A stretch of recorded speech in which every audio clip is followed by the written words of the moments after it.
نحمده ونستعينه ونستغفره ونعوذ بالله من شرور أنفسنا ومن سيئات أعمالنا. من يهده الله فلا مضل له ومن يضلله فلا هادي له، وأشهد أن لا إله إلا الله وحده لا شريك له، وأشهد أن محمدا عبده ورسوله. أما بعد، فإن خير الحديث كتاب الله، وخير الهدي هدي محمد صلى الله عليه وسلم، وشر الأمور محدثاتها، وكل محدثة بدعة، وكل بدعة ضلالة، وكل ضلالة في النار. أعوذ بالله السميع العليم من الشيطان الرجيم. بسم الله الرحمن الرحيم. والقرآن المجيد، بل عجبوا أن جاءهم منذر منهم فقال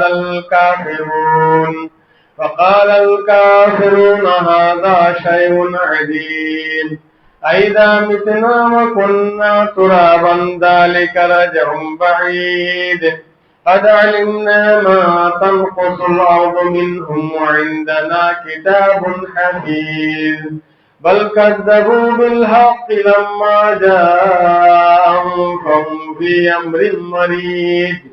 أفلم ينظروا إلى السماء فوقهم كيف بنيناها وزيناها وما لها من فروج. والأرض مددناها وألقينا فيها رواسي وأنبتنا فيها من كل زوج بهيج، تبصرة وذكرى لكل عبد منيب. ونزلنا من السماء ماء مباركا فأنبتنا به جنات وحب الحصيد، والنخل باسقات لها طلع نضيد، رزقا للعباد. وأحيينا به بلدة ميتة كذلك الخروج. كذبت قبلهم قوم نوح وأصحاب الرس وثمود وعاد وفرعون وإخوان لوط وأصحاب الأيكة وقوم تبع، كل كذب الرسل فحق وعيد. أفعينا بالخلق الأول بل هم في لبس من خلق جديد. بارك الله لنا ولكم بالقرآن والآيات والذكر الحكيم. إنه تعالى جواد كريم ملك بر رؤوف رحيم.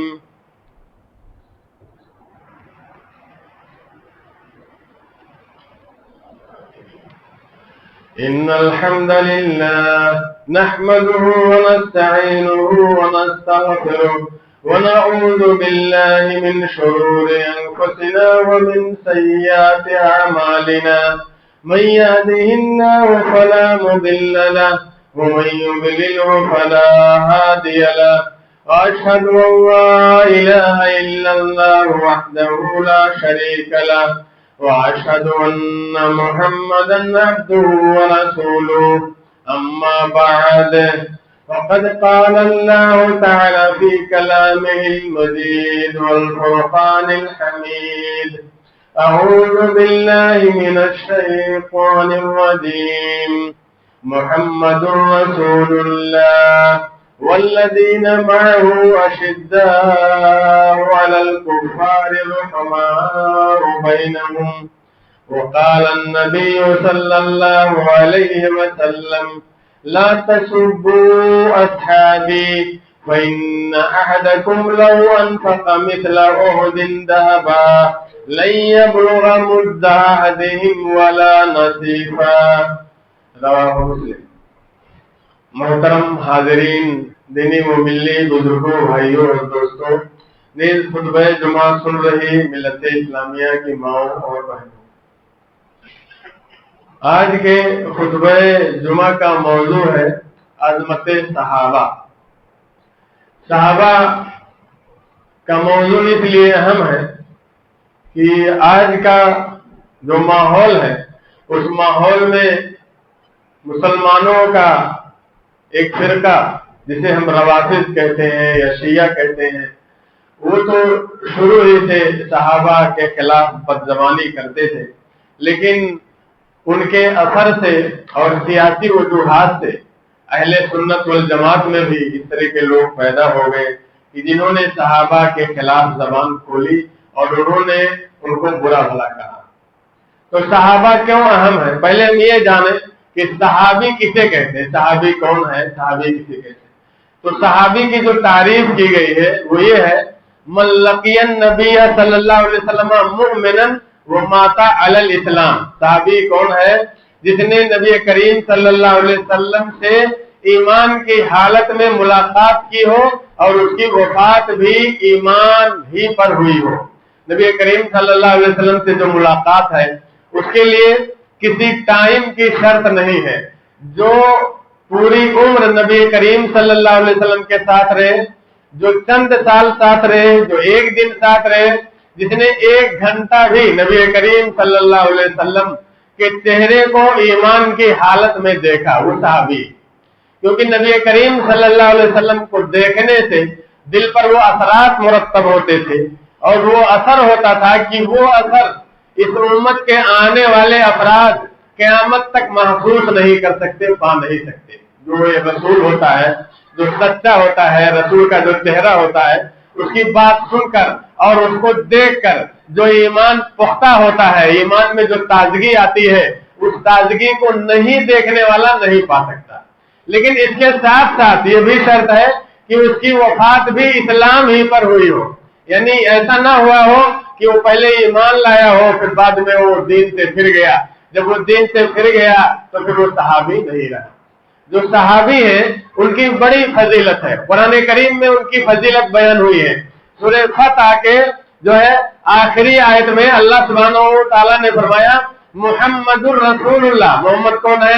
یہ اللہ کے رسول ہیں، والذین معہ، اور جو لوگ محمد صلی اللہ علیہ وسلم کے ساتھ ہیں ان کی بہت ساری صفات ہیں۔ پھر آگے اللہ تعالیٰ نے ان کی صفات بیان کی، ان کی خوبی بیان کی کہ یہ خوبی ہے اور یہ صفت ہے جس صفت کے حامل اصحاب رسول ہیں۔ تو کیا خوبی تھی؟ پہلی خوبی بیان کیا، اشداء علی الکفار، جو یہ صحابہ ہیں یہ کافروں پر سخت ہے۔ جو کفار ہیں وہ صحابہ کی وجہ سے جو ہے خود کو مجبور محسوس کرتے ہیں، خود کو لاچار محسوس کرتے ہیں، خود کو دبا ہوا محسوس کرتے ہیں، کیونکہ یہ جو صحابہ ہیں یہ کفار کے اوپر سخت ہے۔ یہ پہلی صفت تھی۔ اور فرمایا رحماء بینہم، اور آپس میں نرم ہے، یعنی صحابہ کی دوسری صفت ہے کہ آپس میں نرم ہوتے ہیں، مسلمانوں کے بیچ میں نرم ہوتے ہیں۔ اگر آپس میں کوئی جھگڑا ہو جائے، کوئی وواد ہو جائے، کچھ کہا سنی ہو جائے تو اس کو جو ہے آپس میں عفو درگزر کر دیتے ہیں، معاف کر دیتے ہیں، اس جھگڑے کو آگے نہیں بڑھاتے۔ تو یہ صفت ہے اصحاب رسول کی جس کا بیان قرآن میں ہوا ہے۔ اسی کو علامہ اقبال نے فرمایا کہ ہو حلقہ یاراں تو بریشم کی طرح نرم، رزم حق و باطل ہو تو فولاد ہے مومن۔ یعنی یاروں کا حلقہ ہو، اپنوں کا حلقہ ہو تو مومن جو ہوتا ہے وہ ریشم کی طرح نرم ہوتا ہے، اور حق اور باطل کا اگر مارکا درپیش ہو، کفار کے ساتھ لڑائی درپیش ہو، ان سے مقابلہ کرنا ہو تو مومن کیا ہوتا ہے؟ فولاد ہوتا ہے۔ تو اگر ہم کسی صحابی کی کوئی صفت سنیں تو یہ محض ان کی سیرت نہیں ہے، ان کی خوبی نہیں ہے، بلکہ ہمارے لیے نمونہ بھی ہے، یعنی ہم ویسے بنیں، ویسے کریں جس طرح سے صحابہ ہوتے تھے۔ تو اگر صحابہ آپس میں نرم دل تھے تو ہم کو بھی نرم دل ہونا چاہیے۔ اگر صحابہ کفار کے لیے سخت تھے تو ہم کو بھی سخت ہونا چاہیے۔ ایسا نہ ہو کہ ہم آپس میں بڑے جبار اور قہار ہوں، کسی کو کچھ نہیں سمجھتے ہوں لیکن غیروں کے آگے بھیگی بلی بن جائے، ایسا نہیں ہونا چاہیے۔ آپس میں رحیم ہونا چاہیے، آپس میں عفو درگزر کا معاملہ کرنا چاہیے۔ تو یہ نبی کریم صلی اللہ علیہ وسلم کے صحابہ تھے جن کی تعریف اللہ سبحانہ و تعالیٰ نے بیان کی۔ تو हमको भी उन्हीं सिफात पर चलना है। और जो लोग सहाबा को बुरा कहते हैं, बुरा भला कहते हैं, वो उसकी वजह क्या है? रवाफिद ने जो शुरुआत की उसकी वजह क्या थी? उसकी वजह सियासत है। ये जो सियासत है, ये जो माल है, ये सारी चीजें ईमान में दाखिल नहीं है, ये बाहर की चीजें हैं, ये दुनियावी मामलात हैं जो लोगों के मशवरे से जो है चलते हैं, ये बाहर की चीज है, ये कोई दीनी चीज नहीं होती है, ये कोई अकीदा की चीज नहीं है, इबादत की चीज नहीं है। लेकिन सियासत एक हद के बाद जब उस हद से आगे बढ़ जाते हैं, सियासत को उस हद से जो है आगे ले जाते हैं, तो उसी सियासत की वजह से अकीदा भी खराब हो जाता है, अकीदे पे असर पड़ता है, दीन पर असर पड़ता है, इबादत पर असर पड़ता है। तो रवाफिज का मसला क्या है? शियों का मसला क्या है? उनका मसला सिर्फ ये था कि जब अल्लाह के रसूल सल्लल्लाहु अलैहि वसल्लम की वफात हुई तो उस वक्त सहाबा ने हजरत अली रजी अल्लाह अन्हु को क्यों छोड़ दिया? हजरत अली को खलीफा बनाते और ये जो खिलाफत थी ये जो है हजरत अली के खानदान में रहती, फिर हजरत अली के बाद उनका बेटा, फिर उनका बेटा, फिर उनका बेटा, 12 इमाम जो उनके हैं वो जो है खुलफा बनते और वो खलीफा के लायक थे। अबू बकर कौन है रजी अल्लाह, उमर कौन है, इनको क्यों बनाया गया, उस्मान को क्यों बनाया? यही से शुरुआत हुई। और हकीकत क्या है? हकीकत ये है कि अल्लाह के नबी सल्लल्लाहु अलैहि वसल्लम इस दुनिया में जो तशरीफ लाए थे वो क्या करने के लिए आए थे? तबलीग करने के लिए, इस्लाम पहुंचाने के लिए, दीन की दावत देने के लिए आए थे।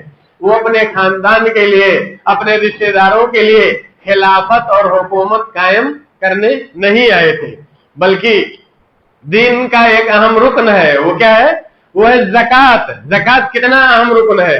अगर कोई ज़कात की फर्जियत का इनकार कर दे तो वो काफिर हो जाएगा। एक बार ज़कात की खुजूरें आई हुई थी और वो रखी हुई थी।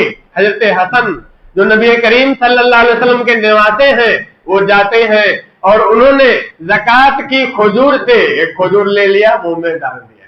अल्लाह के नबी सल्लल्लाहु अलैहि वसल्लम ने फरमाया कखिन कखिन इरमे बहा, फेंक दो, फेंक दो, इन्हा ला तहिल्लु ले मोहम्मद वला ले आले मोहम्मद, ये मोहम्मद के लिए और आले मोहम्मद के लिए हलाल नहीं है, सदका हलाल नहीं है। बल्कि ये अकीदा है, अकीदा की बात है कि नबी करीम सल्लल्लाहु अलैहि वसल्लम के खानदान में आले अली, आले जाफर और आले अब्बास और आले मुत्तलिब, ये चारों खानदान अगर इतने गरीब हो जाए, इतने मुहताज हो जाए कि उस हालत में दूसरे मुसलमानों के लिए ज़कात जायज हो जाती है, तो उस हालत में भी इन लोगों के लिए ज़कात जायज नहीं है। क्यों नहीं जायज है? क्या मकसद है? इस्लाम के जो अहकामात होते हैं वो किसी न किसी मकसद से होते हैं, और वो मकसद क्या है?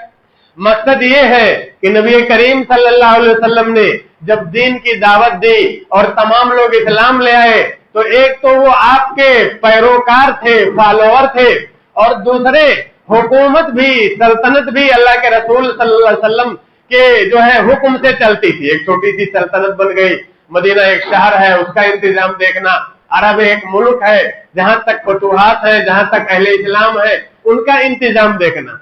और जो बादशाह होता है, जो दुनियादार होता है, उसको जंग से, फतूहात से, सियासत से, मुल्क से क्या मिलता है? 2 चीजें मिलती है।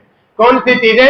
एक चीज मिलती है पैसा, रुपया, बैतुल माल, खजाना, मुल्क का खजाना उसके कब्जे में आ जाता है। और दूसरी चीज मिलती है ओहदा, रुतबा, मुकाम, मर्तबा, है ना।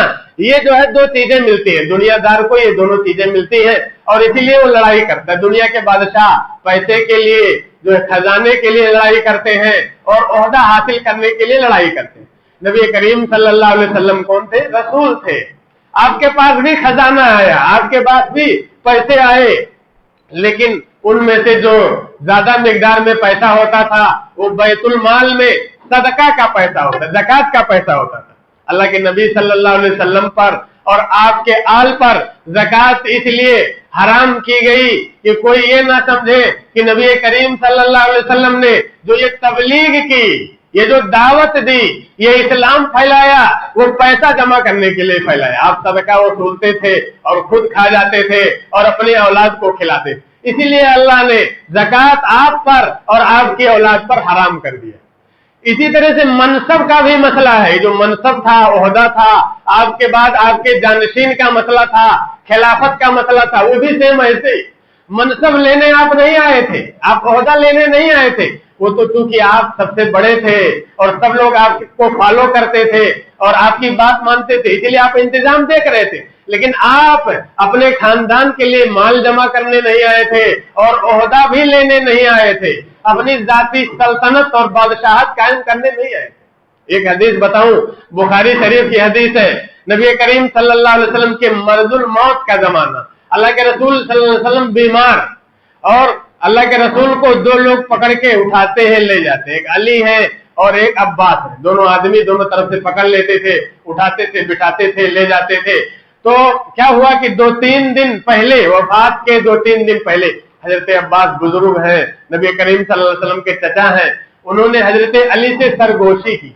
क्या सरगोशी की? अली, अगर तुमको हुकूमत, सल्तनत या ओहदे और मनसब वगैरह की ख्वाहिश है तो अभी से अल्लाह के रसूल से कह लो, मांग लो। तो कहा वो क्या चचा? कहा बात यह है कि मैं नबी करीम सल्लल्लाहु अलैहि वसल्लम के चेहरे को देख रहा हूँ। इन्नी लआरिफु वजह बनी हाशिम इंदल मौत, बनी हाशिम का मैं चेहरा मौत के वक्त कैसा हो जाता हूँ मैं जानता हूँ। मैंने अल्लाह के रसूल का चेहरा देखा, मुझे तजर्बात है, बहुत सारे तजर्बे हैं इस खानदान में। तो अल्लाह के रसूल का चेहरा देख के मुझे पता चल रहा है कि आप बचेंगे नहीं, वफात पा जाएंगे। तो अभी आप जिंदा हैं, कोई मनसब, कोई ओहदा मांग लो। तो कहा, हजरत अली ने कहा वो क्यों मांग लूं मैं मनसब ओहदा? हजरत अब्बास ने कहा कि इन्नका ततकूनु तहतल असा बादा सलासते अय्याम, कहा कि तुम जो है 3 दिन के बाद दूसरे लोगों की जो है मातहती में रहोगे, दूसरे लोग तुम्हारे ऊपर हुकूमत करेंगे। तो अल्लाह के रसूल जिंदा है, तुम ही मांग लो, तुम ही हाकिम बन जाओ। हजरत अली ने कहा कि वल्लाह, अल्लाह की कसम, अगर मैंने अल्लाह के रसूल से सवाल किया कि मुझे ओहदा दे दो, मनसब दे दो, तो अल्लाह के रसूल मुझे मना कर देंगे। तो इसलिए मैं अल्लाह के रसूल से ये कहने वाला नहीं, बल्कि बात यह है कि इसको ऐसे खुला हुआ और आजाद छोड़ दो। ये लोगों का मामला है। अल्लाह के रसूल सल्लल्लाहु अलैहि वसल्लम के बाद लोग जिसे चाहेंगे खलीफा बनाएंगे। और अगर मैंने मांगा अल्लाह के रसूल से तो क्या होगा जानते हो चाचा? अल्लाह के रसूल मुझको मना कर देंगे और अल्लाह के रसूल की बात, कोई भी बात जो आपने कही हो वो नस बन जाती है, वो दलील बन जाती है, वो हदीस बन जाएगी। और जब एक बार आप मना कर देंगे तो फिर क़यामत तक मुझे या मेरी औलाद में या मेरे खानदान में कोई खलीफा नहीं होगा, कोई हाकिम नहीं बन सकता अगर एक बार मना कर दिए तो पूछना ये गलत है। आप कह रहे हो पूछो मांगो, मांगना गलत है। ऐसे ओपन रहने दो, लोगों की मर्जी, लोग जिसको चाहेंगे खलीफा बनाएंगे, वो चाहेंगे तो हमसे बाहर, हमारे खानदान से बाहर के लोगों को बनाएंगे, वो चाहेंगे तो हमारे खानदान के किसी को बना देंगे, उसको ऐसे ही रहने दो, इसके बारे में कुछ इंटरफेयर ना करो। ये अली रजी अल्लाह ने कहा। तो ये जो अली रजी अल्लाह का एहसास था वो क्या था?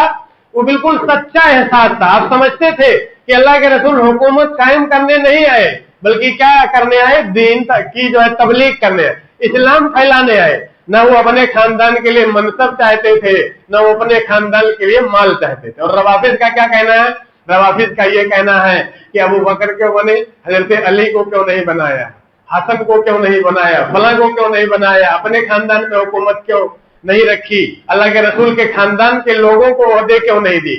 जो चीज ओपन है, आजाद है, लोगों के बाहमी मशवरे से है, उसको एक जगह कैद कर देना ये जायज नहीं था। तो पहले तो ये सियासत का मसला था, खाली सियासत, यानी अल्लाह के रसूल के जमाने के बाद अबू बकर, उमर, उस्मान, अली के जमाने तक खाली एक सियासी मसला था। उसके बाद में क्या हुआ कि ये अकीदा बन गया, ये अकीदे का मसला बन गया कि अगर तुम ये मानते हो कि अली सबसे अफजल है तो रवाफिज के यहाँ अगर अली सबसे अफजल है तो वो ईमान वाला है, और अगर अली सबसे अफजल नहीं है तो ईमान वाला नहीं। हालांकि पूरी मुसलमानों की जो जमात है उनका इत्तेफाक है कि इस उम्मत में सबसे अफजल कौन है? हजरत अबू बकर है, फिर उमर है, फिर उस्मान है, फिर अली है, खुलफाए राशिदीन है। खुलफाए राशिदीन के बाद अशरे मुबशरा है, अशरे मुबशरा के बाद असहाबे बद्र है, फिर असहाबे उहुद है, फिर बैते रिजवान वाले हैं, फिर सुलह हुदैबिया। एक तरतीब है, इसी तरतीब से मानते हैं, सबका ये अकीदा है। तो ये जो सहाबा थे ये इतने मुखलिस थे, इतने अल्लाह वाले थे कि ये सल्तनत, सियासत, हुकूमत नहीं चाहते थे, ये तो दीन की इशाअत चाहते थे یہ اتنے مخلص تھے کہ اللہ کے رسول تھوڑا حکم دیتے تھے تو یہ اس سے زیادہ عمل کرتے تھے، اتنے مخلص تھے کہ اللہ کی طرف سے کوئی تھوڑا حکم نازل ہوتا تو اس پر بڑھ چڑھ کر کے عمل کرتے تھے۔ قرآن میں جب حکم نازل ہوا یسألونک ماذا ينفقون، وہ آپ سے پوچھتے ہیں کہ وہ کیا خرچ کریں، قل العفو، تو کہہ دیجئے کہ جو ضرورت سے بڑھ جائے وہ خرچ کریں۔ تو صحابہ کو کیا حکم تھا کہ پہلے خود کھاؤ، خود پہنو، خود استعمال کرو، اور جب بڑھ جائے تو وہ خرچ کرو۔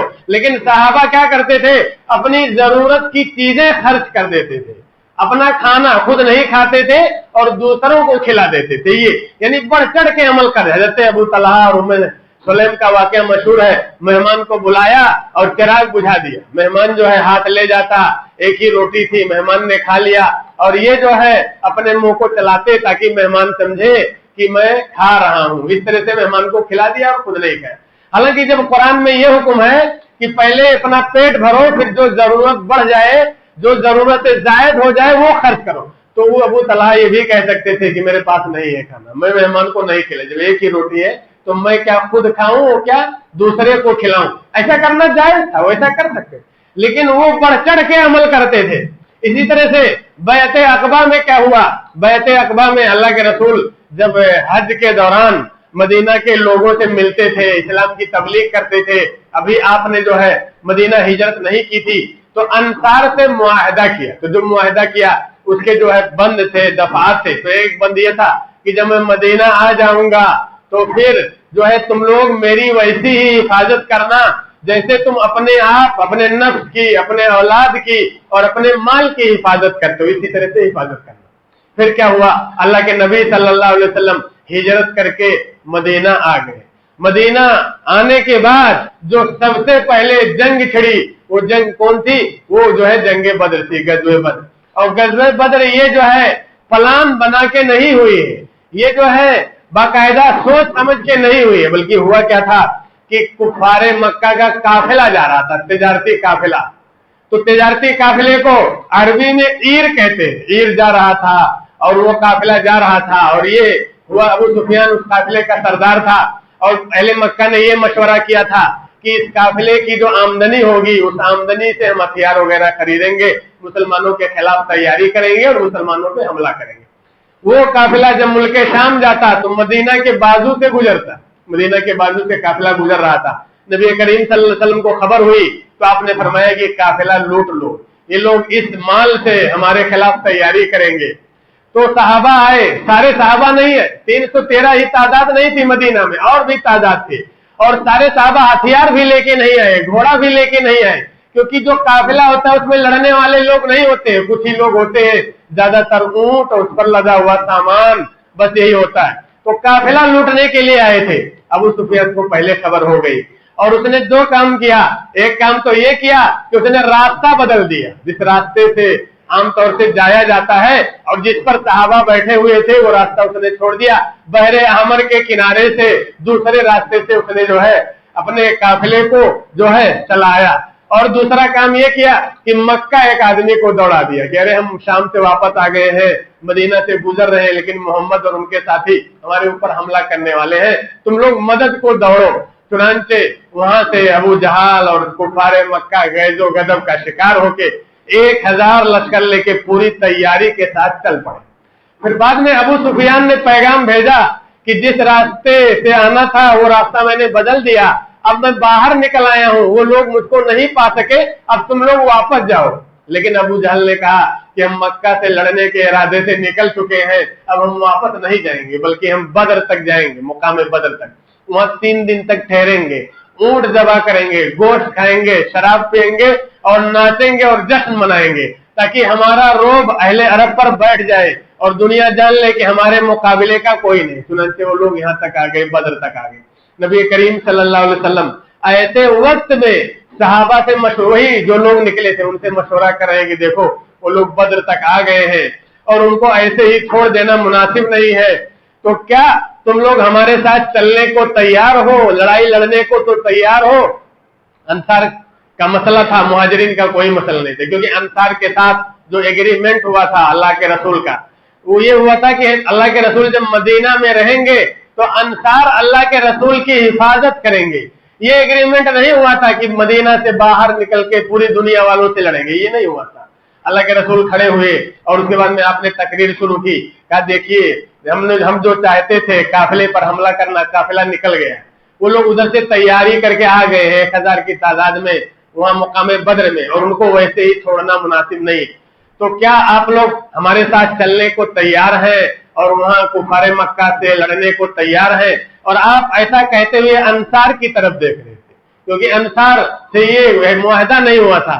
तो इतने में हजरत मिकदाद बिन अस्वद जलील कद्र साहब वो खड़े हो गए। अल्लाह के रसूल सल्लल्लाहु अलैहि वसल्लम आप हमारी तरफ देख रहे हैं, आप ये सोच रहे होंगे कि हमने चूंकि ये मुआहदा नहीं किया था इसीलिए हम बाहर नहीं निकलेंगे। ऐसा है नहीं, हम बनी इस्राइल की तरह नहीं है, हम मूसा अलैहिस्सलाम की कौम की तरह नहीं है। जब मूसा को हुक्म हुआ कि फलाने शहर पे हमला करो तो उन लोगों ने कहा इज़हब अंता व रब्बुका फकातिला नहनु हाँ होना कायदून, कहा कि जाओ तुम और तुम्हारा रब लड़े, हम यहाँ बैठे हुए हैं। और कहा कि या मूसा इन्ना फीहा कौमन जब्बारिन, कहा है मूसा उसमें बहुत जाबिर लोग हैं, इन्ना लन नदखुलहा हत्ता यखरुजू मिनहा, हम उसमें नहीं दाखिल होंगे जब तक वो जाबिर लोग निकल नहीं जाएंगे, तो अगर वो निकल जाएंगे तो हम उसमें दाखिल होंगे। ये बनी इस्राइल ने कहा था मूसा अलैहिस्सलाम की कौम। तो बनी इस्राइल कदम कदम पे मूसा अलैहिस्सलाम को धोखा देते थे। तो मिकदाद रजी अल्लाह अन्हु ने कहा कि अल्लाह के रसूल हम ऐसे नहीं हैं, बल्कि हमारा हाल ये है कि अगर आप हुक्म देंगे कि दरिया में कूद जाइए तो हम बिला सबब दरिया में कूद जाएंगे, जलती आग में बोलेंगे कि छलांग लगाइए तो हम उसमें छलांग लगा देंगे। आपका इशारा ये है कि हम बद्र में जाएंगे कि नहीं, इस कम तादाद के साथ, इस बेसरो सामानी के साथ बद्र में जाएंगे कि नहीं, कुफार से लड़ेंगे कि नहीं, तो हम बिल्कुल तैयार, हम चल रहे हैं आपके साथ, आप कदम बढ़ाइए। तो ये सहाबा थे, यानी सहाबा उनका जितना फर्ज था, जितनी जिम्मेदारी थी उससे ज्यादा वो अमल करते थे। वो देखते थे, जरूरत देखते थे, मौका देखते थे और जो है तकाजे देखते थे, तो वहां पे वो अपने आप को आगे बढ़ा देते थे, अपनी गर्दन जो है झुका देते थे, अपनी गर्दन कटा देते थे। और उसके बाद भी अगर कोई ये सोचे, ये कहे कि सहाबा ने सियासत की, सहाबा ने अली की मुखालफत की, सहाबा ने ओहदा ले लिया और फलां ने ये किया, फलां ने वो किया, तो ये क्या है, ये इंतहाई जो है बेईमानी की बात है। ये जो है इतना बुरा जो है होता है कि जो शख्स सहाबा के बारे में बदगुमानी करता है वो जो है अपने दीन के बारे में भी बदगुमान हो जाता है। वो इस तरह से कि कुरान सहाबा पे नाजिल हुआ और पहले जो सुनने वाले थे और पहले जो अमल करने वाले थे वो सहाबी थे, फिर सहाबा ने उस कुरान को आगे बढ़ाया, उस हदीस को आगे बढ़ाया। तो जो सहाबी के बारे में बदजनी करेगा, बदगुमानी करेगा, उसका एतबार हदीस से उठ जाएगा, कुरान से उठ जाएगा। तो जो सहाबा को बुरा समझेगा वो उसका इफेक्ट उसके दीन पे पड़ेगा, उसके अकीदे पे पड़ेगा, उसका अकीदा खराब होगा। तो ये जो सहाबा है ये जो है हमारे लिए मीनारे हिदायत है, रास्ते की रोशनी है। हम जो है उनके लिए दुआ करें और उनके लिए दिल में मोहब्बत रखें, इखलास रखें और उनके जैसा बनने की कोशिश करें। और उन्होंने जो कुर्बानियां दी हैं उन कुर्बानियों की कदर करें। अगर वो कुर्बानी नहीं देते तो हम यहाँ पे इस मस्जिद में जुमा की नमाज नहीं पढ़ रहे होते, यहाँ तक इस्लाम फैलता ही नहीं। साहबा ने जिस तरह से कुर्बानी दी उसी कुर्बानी के तोफैल ये दिन हम तक पहुंचा है। तो हमको सहाबा के बारे में दिल साफ रखना चाहिए और सियासत व हुकूमत और रवाफिज के बहकावे में आके हमको सहाबा से बदजन नहीं होना चाहिए। अल्लाह सुब्हानहू व तआला हमें इसकी तौफीक दे, हमारे अकीदे की इस्लाह फरमाए और हमको सहाबा के नक्शे कदम पर चलाए। आमीन। व आखिरु दावाना अल्हम्दुलिल्लाहि रब्बिल आलमीन।